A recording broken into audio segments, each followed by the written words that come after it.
오늘은 고린도전서 10장의 말씀, 선줄로 생각하는 자는 넘어질까 조심하라 라는 제목으로 말씀을 같이 나누도록 하겠습니다. 고린도전서 10장은 이번 주와 다음 주 두 부분에 나눠서 이렇게 함께 말씀 보겠습니다. 바울은 복음을 먼저 듣고 복음을 전하게 된 고린도 성도들이 몸의 욕망을 쫓아서 살다 복음을 떠나게 될까, 하나님으로부터 잊혀질까 주의하라고 합니다. 복음을 전하여 다른 사람을 구원 얻는 일을 했지만 정작 자신은 복음에서 멀어지지 않도록 몸을 복종시켜라 라고 바울은 당부합니다. 1절, 형제들아 나는 너희가 알지 못하기를 원하지 아니한다 라고 말합니다. 부정의 부정은 긍정의 표현입니다. 바울은 고린도 교회 성도들이 꼭 알기를 원하는 것이 있다라는 말입니다. 우리 조상들이 다 구름 아래에 있고 바다 가운데로 지났다고 합니다. 출애굽 이후 홍해를 육지같이 건넜고 낮에는 구름 기둥, 밤에는 불 기둥으로 이스라엘 민족을 인도하신 하나님을 기억하라는 것입니다. 2절, 모세에게 속하여 다 구름과 바다에서 세례를 받았다고 합니다. 바울은 홍해를 건너는 것, 하나님의 구름 아래 광야에서 행진하던 모습을 세례라고 합니다. 물세례의 의미는 죄와 더불어 살았던 자신이 물에 잠겨 죽임을 당하고 의에 대하여 산다라는 의미입니다.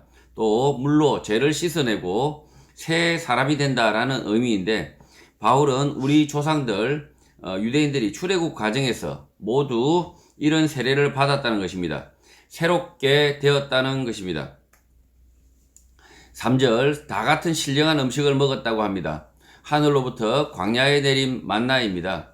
만나는 광야에 밤 이슬처럼 내렸고 흰 설이 같았고 진주 같은 모양이었고 꿀 섞은 과자처럼 맛이 있었다. 가시 같았다 라고 합니다.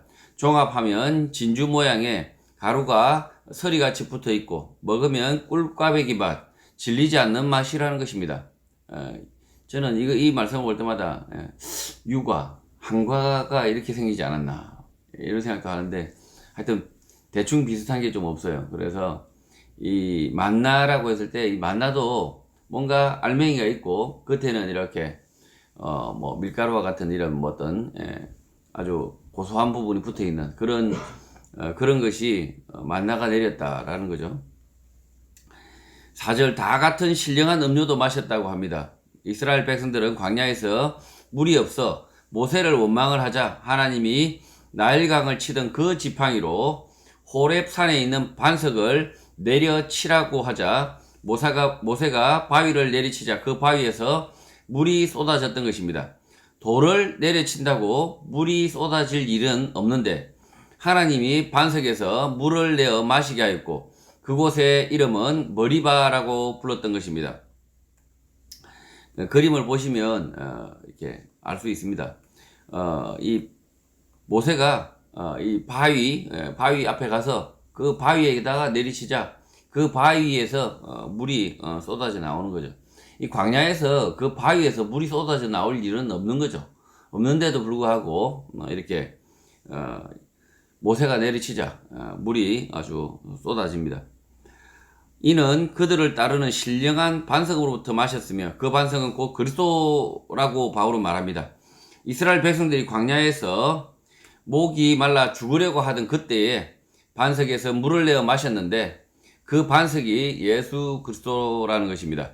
사람은 몇 날 며칠 물을 마시지 않으면 죽습니다. 마찬가지로 예수 그리스도의 말씀의 생수를 날마다 마셔야 죽지 않는다, 구원을 얻는다라는 것입니다. 바울은 구약 머리바 바위에서 쏟아진 물의 이야기를 예수 그리스도의 말씀으로 이은 것입니다. 구약의 머리바 물은 갈증으로 죽어가는 이스라엘 백성을 살린 물이지만 오늘 예수 그리스도의 말씀은 거짓으로 인하여 목이 타 죽을 것 같은 성도들의 마음을 살리는 생수라는 것입니다.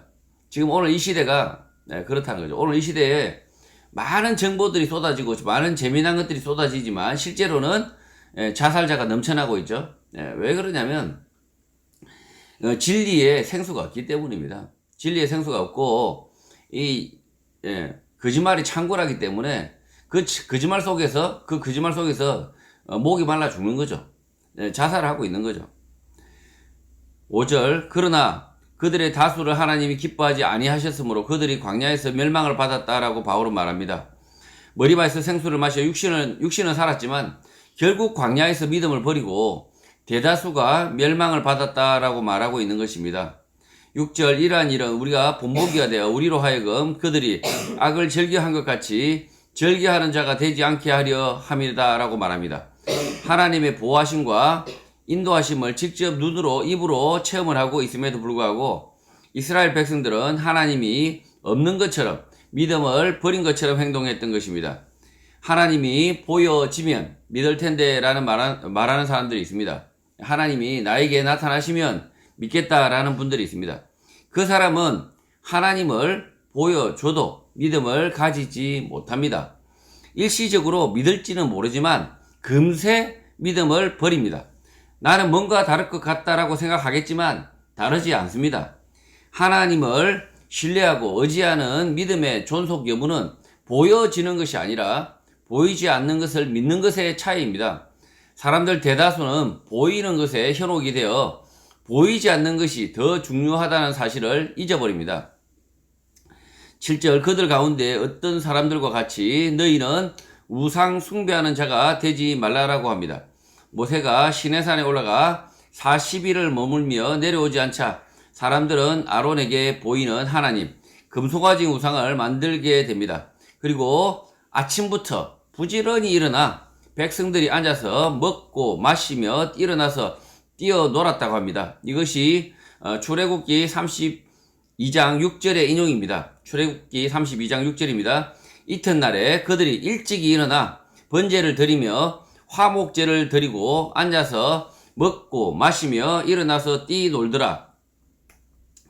한국 교회에 금송아지 같은 우상들이 많습니다. 하나님이 눈에 보이지 않으니 눈에 보이게 만들려고 길을 씁니다. 눈에 보이는 것만 쫓다 보니 정작 보이지 않는 하나님의 말씀, 약속은 금방 잊어버립니다. 교회에서 중요한 것은 눈에 보이지 않는 것들입니다. 근사한 성가대와 세련된 찬양팀, 분위기 있는 오르간, 깨끗한 교회당 같은 것들이 아니라 말씀, 진리입니다. 진리의 말씀이 교회 가운데 없다면, 진리의 말씀이 성도들 간에 공유되지 않는다면 그 교회는 이미 아론의 금송아지 우상을 받드는 교회입니다. 자, 이렇게 아론의 금송아지를 만들어 놓고 참 부지런히도 설쳐댑니다. 아침부터 아주 일찍 일어나가지고 금송아지 그 앞에서 제사 드리려고 그걸 하나님이라고 이렇게 자기들이 믿고 그걸 예배 드린답시고 이렇게 아주 부지런히 떨고 있는 거죠. 지금 한국 교회도 그런 일이 비일비재합니다. 그러니까 쓸데없이 부지런한 거죠. 쓸데없이. 정말 쓸데없이 부지런하다. 정작 하나님의 말씀과 약속은 전혀 기억하지 않고 엉뚱한데 부지런하게 이렇게 전혀 하나님이 원치 않는 그 일에 열심히 부지런한 교회가 많습니다. 결국은 어떻게 되겠습니까? 결국은 광야에서 다 죽었습니다. 멸망했다고 이렇게 성경이 기록하고 있습니다. 천국 가지 않았다는 거죠. 이스라엘 백성들이라고 해서 다 이렇게 하나님 나라에 들어갔다 천만에요. 하나님이 다 멸망의 자손이다. 하나님의 그 이스라엘 백성들은 다 구원의 백성인 것처럼 생각했지만 아니라는 거죠. 8절 그들 중에 어떤 사람들이 음행하다가 하루에 23,000명이 죽었나니 우리는 그들과 같이 음행하지 말자라고 바울은 말합니다. 이 말씀은 민수기 25장의 바알 버올의 사건 기록인데 약속의 땅 가나안에 들어가기 직전 시딤에서 벌어지는 일입니다. 지도 한번 살펴보시고요. 시딤은 어디에 있는지 이미 여리고 코앞에서 지금 이게 가나안 들어가기 일보 직전이죠. 모압의 여자들이 자기 신들에게 제사를 할 때 이스라엘 남자들을 청하게 됩니다. 이 신들의 제사에는 음란한 성회기가 포함되는데 남녀의 성회기가 신을 자극하여 비를 내려 풍년이 된다라고 믿었던 것 같습니다. 모세는 하나님으로부터 이 바알 우상을 숭배하는 자들의 문제로 제대로 단속하지 못한 백성의 수령들을 잡아 대낮에 목매달아 죽여라 라는 명령을 받습니다. 그러나 모세는 하나님의 명령대로 백성의 수령들을 잡아 죽이지 않고 우상 숭배에 가담한 자들을 가려내어 죽이라고 합니다. 이스라엘 모든 사람들이 성막 입구에서 울고 있는데 이미 이 재판이 진행이 되어서 몇몇 사람이 죽었다는 거죠. 죽으니까 이 재판과 처형에 불만을 품었는지 한 사람이 모세와 백성들이 모두 보는 앞에서 미디안 여자를 천막으로 데리고 들어가 성행위를 하게 됩니다. 이 남자는 시몬 지파의 남편이 아내가 있는 놈이죠. 시므리이고 그 여자는 미디안족의 족장 수르의 딸 고서비입니다. 그러자 이 일을 본 아론의 손자 엘르아살의 아들 비느하스가 그것을 보고 벌떡 일어나 창을 들고 천막 안으로 따라 들어가 남자의 등부터 여자의 배까지 한꺼번에 창으로 찔러 죽이게 됩니다. 이 두 남녀가 죽자 모세의 불순종으로 이스라엘 사람들 가운데 전염병이 급속히 퍼져 2만 3천 명이 죽고 있었는데 그 전염병이 그쳤다고 합니다. 당시 이스라엘 백성들이 약 한 60만 명이라고 가정을 하면 인구 전체의 약 4%가 전염병으로 급속히 죽은 것입니다. 하나님은 모세의 불순종으로 분노하여 전염병을 내렸으나 이 비느하스의 분노로 인하여 이스라엘 백성 모두를 전멸시키려던 뜻을 돌이켰다라고 하나님은 말씀합니다.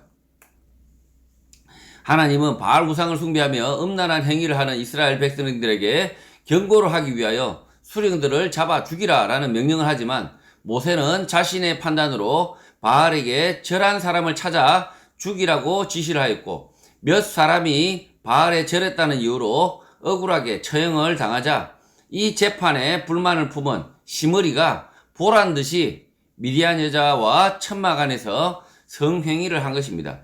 이런 개판 상황에서 비느하스는 분노했고 남녀를 한 창에 찔러 죽였으나 하나님은 이 분노로 이스라엘 백성을 속죄했다라고 하는 것입니다. 바알 숭배, 성적 타락의 심각한 문제에 대한 해법으로 백성의 수령 리더들을 모두 공개 처형하라는 것인데 이것은 참 이해하기 어렵겠지만 죄가 이스라엘 백성들 가운데 들어왔고 그 죄의 대가가 이 리더들의 죽음일 수밖에 없다는 것입니다. 또 우상숭배의 죄 문제 해결을 위하여 하나님의 말씀, 명령을 받들어야 하지만 모세는 자기 생각으로 재판관들에게 그 문제 해결을 떠넘겨 더 큰 문제를 만들었고 이 모세의 지시를 조롱하듯 대낮에 성행위를 하였지만 결국 분노한 비느하스에게 죽임을 당한 것입니다. 바알 숭배라는 최악의 죄가 이스라엘 공동체에 들어왔을 때 하나님은 그 책임을 수령에게 묻습니다. 죄를 지은 사람이 아니라 죄를 짓지 않도록 가르쳐야 할 수령에게 책임을 먼저 물은 것입니다. 오늘 한국 교회의 문제의 책임은 누가 져야 합니까? 성경의 말씀을 제대로 가르쳐 성도가 죄를 짓지 않도록 가로막아야 할 목사, 장로, 집사들입니다. 교회 리더들이 엉뚱하게 동성애, 변태 성행위를 차별의 문제로 가르친다든지 간통죄가 폐지되었으니까 교회도 부부가 아닌 간통, 성적 문란, 변태 행위를 그냥 눈 감아야 된다, 용인해야 된다라고 거짓으로 가르친다면 그 책임은 그 교회 리더들에게 죽음으로 묻겠다는 것입니다. 또 남녀 둘을 잔인하게 살해하는 비느하스의 행위를 속죄라고 말하고 있습니다. 한국 교회는 교회 안의 성적 타락, 문란 행위를 엄격하게 처리하지 않고 좋은 게 좋다, 듣고 가자는 식으로 처리하지만 이런 말도 안 되는 짓에 대하여 분노하고 그 문제의 부위는 도려내야 하는 것입니다. 교회 내의 성도의 타락에 대해서는 단호하게 해야 한다라고 말씀하고 있는 것입니다. 이 말씀에서 짚고 가야 할 부분은 사람의 생명에 관한 부분입니다. 이 비느하스가 이 두 남녀를 한 창에 찔러서 죽였지 않습니까? 그래서 이 사람을 한 창에 이 비느하스가 분노해서 창으로 이렇게 백성들이 다 보고 있는데 뻔히 많은 사람들이 보고 있는데 그 천막 안에 들어가서 성행위를 하는 이런 짓거리 조롱하기 위한 거죠. 이 모세의 이 지금 하고 있는 이 하나님으로부터 받아서 명령을 받아서 모세가 이렇게 명령을 했음에도 불구하고 이 재판이 개판이 되고 실제로 죽지 않아야 될 사람이 죽고 죽어야 될 사람이 죽지 않는 이런 일. 차라리 부족장들이 수령들이 거기서 처형을 당했다면 이 이스라엘 백성들은 경각심을 가지고 두 번다시 우상숭배를 하지 않고 우상숭배에서 떠났을 수도 있지만 오히려 이 모세가 하나님의 말씀에 순종하지 않고 자기의 판단에 따라 우상숭배에 절한 사람을 찾아다가 처형하라 이렇게 말을 하는 바람에 일이 더 꼬이게 된 것이죠. 그래서 비나서가 분노하고 이 두 남녀를 한 창에 따라 들어가서 보른 앞에서 살해를 한 겁니다. 자, 이 살해에 관한 문제, 이 살해를 한 이 문제에 대해서 이 악을 보고 분노해서 살해를 한 이 문제에 대해서 성경은 뭐라고 이야기하는지 봐야 됩니다. 자, 그래서 사람의 생명은 모두 고귀하지 않습니다. 하나님을 떠난 사람, 하나님의 악인들의 생명은 하나님의 관심 밖입니다. 억지로 죄를 짓는 사람, 하나님을 떠나는 사람은 이게 하나님을 떠나는 사람,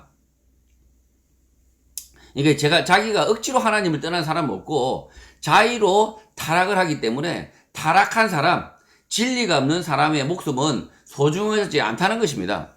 사람의 생명이 소중한 이유는 그 사람의 몸과 마음으로 진리를 담을 수 있기 때문입니다. 그러나 반대로 말하면 진리를 담지 못하는 사람은 무가치하다라는 것입니다. 개돼지라는 이야기죠.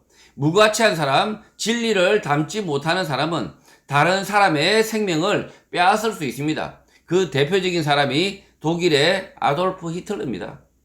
자, 지금 다시 한번 이야기하지만 성경에서는 모든 사람의 생명이 소중하다라고 가르치지 않습니다. 그런데도 교회에서 잘못 가르칩니다. 모든 사람의 생명이 소중하다. 아닙니다. 사람의 생명이 소중한 이유는 그가 진리를 받아들일 수 있기 때문에 그가 진리를 받아서 그 마음에 그 몸과 그 마음에 그 진리를 받아서 그 진리를 따라서 살 수 있기 때문에 이 하나님의 사람이 될 수 있기 때문에 그래서 사람은 소중하다라고 가르쳤지 하나님의 말씀을 떠나는 악을 행하는 그 사람을 하나님이 소중하다라고 가르친 적이 없습니다. 그 사람은 무참하게 도륙됐습니다. 그리고 그 많은 죄 짓지 않고도 사람들이 도륙이 되었죠. 악인들에 의해서 왜 그렇게 되나요? 왜 이 땅에서는 이 악인들에게 무참하게 죄도 짓지 않는 사람들이 죽어나갔습니까? 자, 생명이 소중한 이유가 그거라는 거죠. 하나님의 진리를 담을 수 있다. 그러니까 하나님의 진리를 담지 않는다. 하나님의 진리를 인간이 정의를 담지 않는다. 하나님의 자유를 담지 않는다. 하나님의 모습을 담지 않는다. 그러면 그 사람은 개, 돼지와 같다는 거죠. 사람이 하나님의 모습, 하나님의 성품을 담지 않는다면 그 사람에게 사람의 존귀함이 없다는 거죠.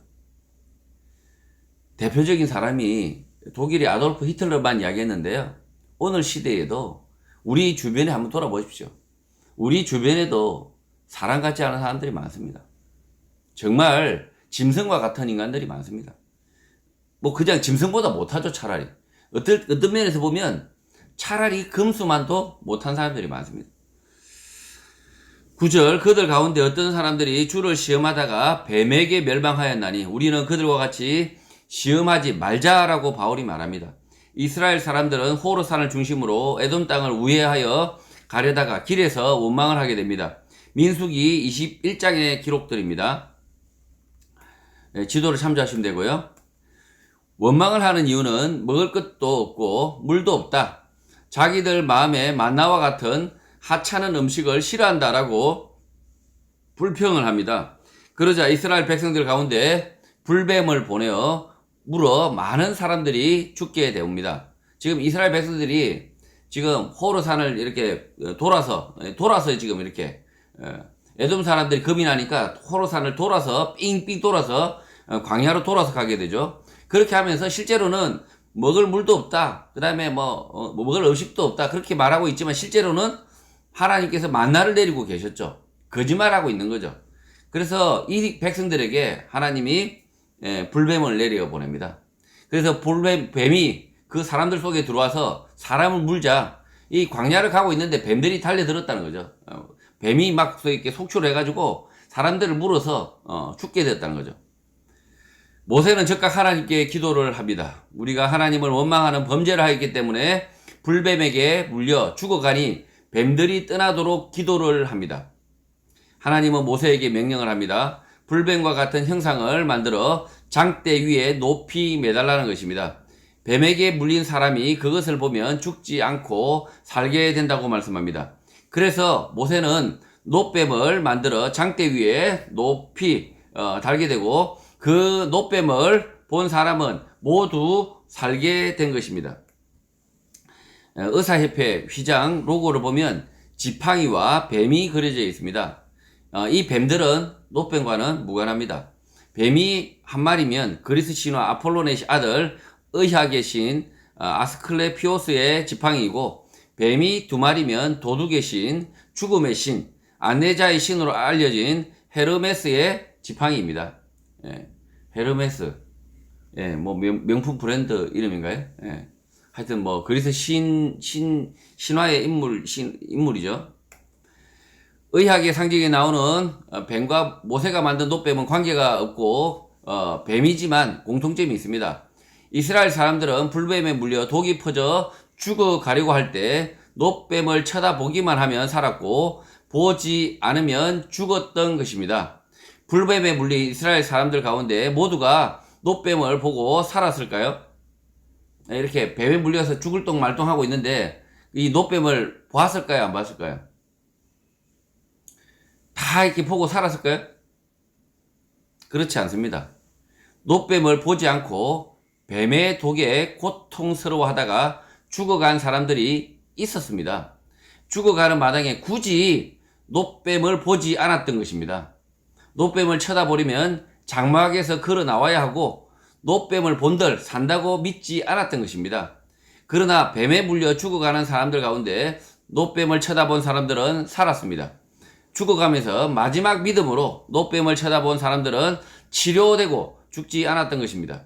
놋뱀에 특별한 능력이 있는 것이 아니라 놋뱀을 쳐다보는 믿음이 죽지 않게 하는 힘이 있었던 것입니다. 자, 지금 제가 그때 당시에 놋뱀을 되찾아오면, 제가 그 광야에서 쓰던 놋뱀을 찾아오면 여러분의 질병이 딱 보자마자 다 나으면 끝장 좋겠죠. 예서운 게 완전 끝장 좋네. 그래서 이 놋뱀을 제가 그 광야에서 찾아와가지고 막 그러면 아마 이 안산 이 서울 이쪽에서 그냥 다 사람들 이거 보러 그냥 난리가 나겠죠. 자, 그런데 그렇게 놋뱀을 보고도 구원을 얻겠습니까? 몸의 병은 낫겠지만 구원을 얻겠습니까?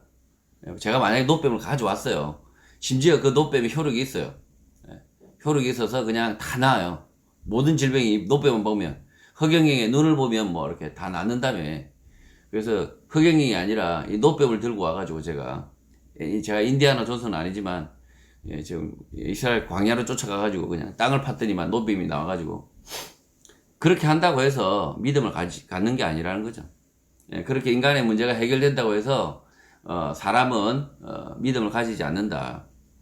10절, 그들 가운데 어떤 사람이 원망하다가 멸망시키는 자에게 멸망하였나니 너희는 그들과 같이 원망하지 말라라고 합니다. 이 말씀은 민수기 14장의 기록입니다. 홍해를 따라 시내 반도를 돌아 가나안 땅에 들어가기 전 바란 광야에 진을 치고 모세는 12지파로 구성된 정찰대를 보내게 됩니다. 이 정찰대가 돌아와 보고를 하자 이스라엘 백성들은 애굽으로 돌아가자 왜 이곳까지 와서 죽어야 하나라고 원망을 합니다. 이렇게 원망하는 이유는 그곳 사람이 너무나 강하고 자신들은 메뚜기 같다고 말을 합니다.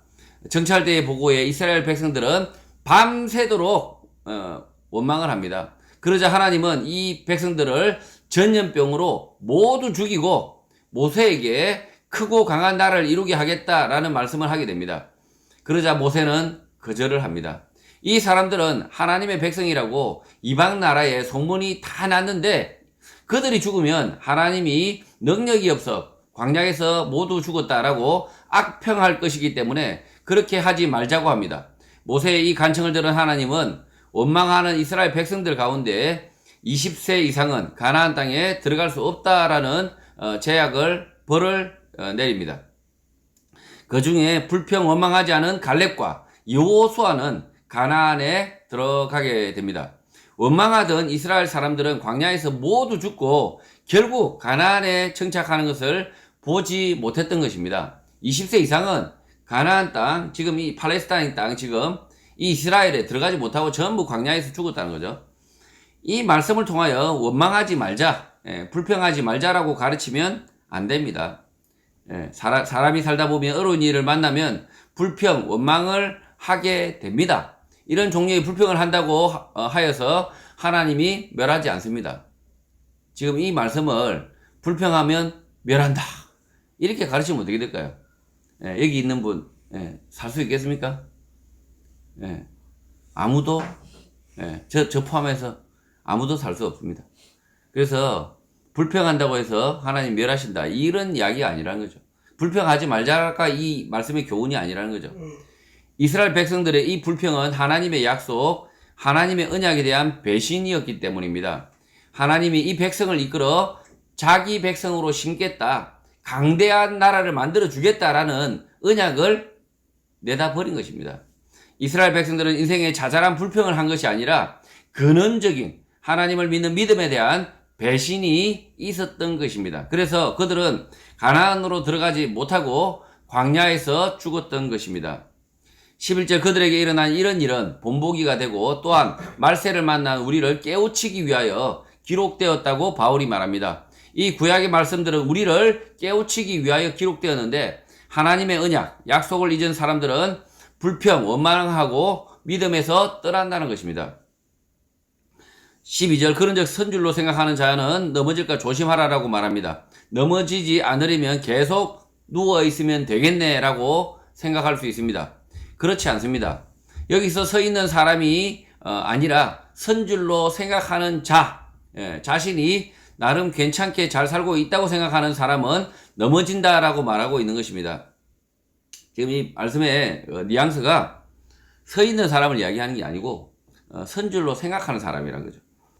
나 혼자 스스로 잘 서서 잘 살고 있다고 생각하는 사람은 넘어진다, 인생 망한다라는 것입니다.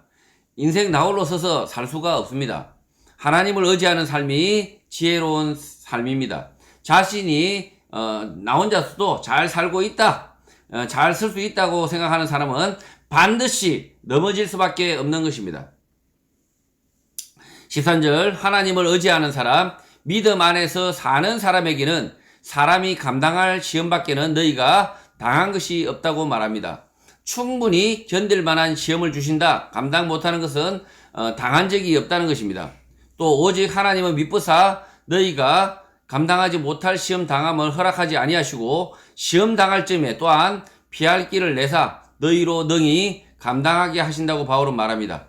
하나님은 신실하시기 때문에 믿음으로 사는 성도들이, 하나님을 의지하는 성도들이 감당하지 못할 시험은 애시당초 허락을 하지 않으신다고 말하는 것입니다. 그러나 아무런 시험 없는 삶, 어려움이 없는 삶 자체는 무미건조하기 때문에 시험이 우리 인생에는 없을 수 없습니다. 그래서 시험 당할 때에 피할 길이 주어진다, 능히 감당하게 하신다라고 바울이 말하는 것입니다. 성도 여러분, 하나님을 원망하며 약속, 언약을 버린 이스라엘 백성들 가운데 많은 사람들이 광야에서 죽었습니다. 구름 기둥과 불기둥으로 그들을 인도했고 광야에서 만나로 먹였고 반석에서 생수를 내어 마시게 했지만 그들은 믿음을 떠나 멸망의 길로 갔습니다.